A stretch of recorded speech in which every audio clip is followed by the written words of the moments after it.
Kolhapur RTO मधील वाहन portal गेल्या 1 ते 2 महिन्यांपासून बंद असल्यानं वाहन व्यवहार ठप्प झाले आहेत.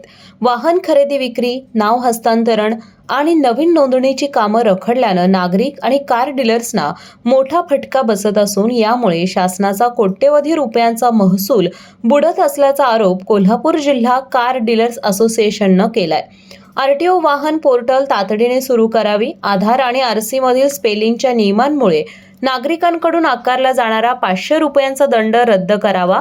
पीयूसीसाठी ओटीपीची सक्ती रद्द करावी. तसेच नियम लागू करण्यापूर्वी नागरिकांना आणि व्यावसायिकांना पूर्वसूचना द्यावी अशी मागणी करण्यात आली.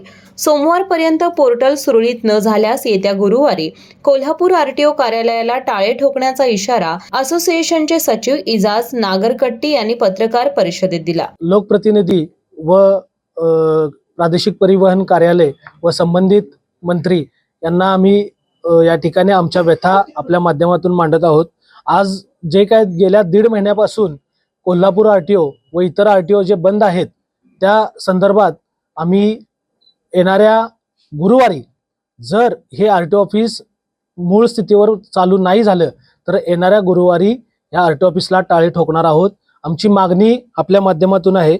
महाराष्ट्र राज्य खरेदी वाहन विक्री संघटना ही वाहन खरेदी विक्री करत असताना आज आमचा व्यवसाय पूर्णपणे ठप्प झालेला आहे. त्याचं कारण म्हणजे वाहन पोर्टल बंद आहे, आरटीओ ऑफिस बंद आहे, कोणतेही पेपर ट्रान्सफर व्हायला तयार नाही आहेत. आज एखादी गाडी विकली आणि जर ती ट्रान्सफर नाही झाली आणि त्याच्यामध्ये जर कोणता गुन्हा दाखल झाला तर त्याला जबाबदार आम्ही असणार आहोत. कोणतंही प्रशासन त्याच्या पाठीशी राहणार नाही.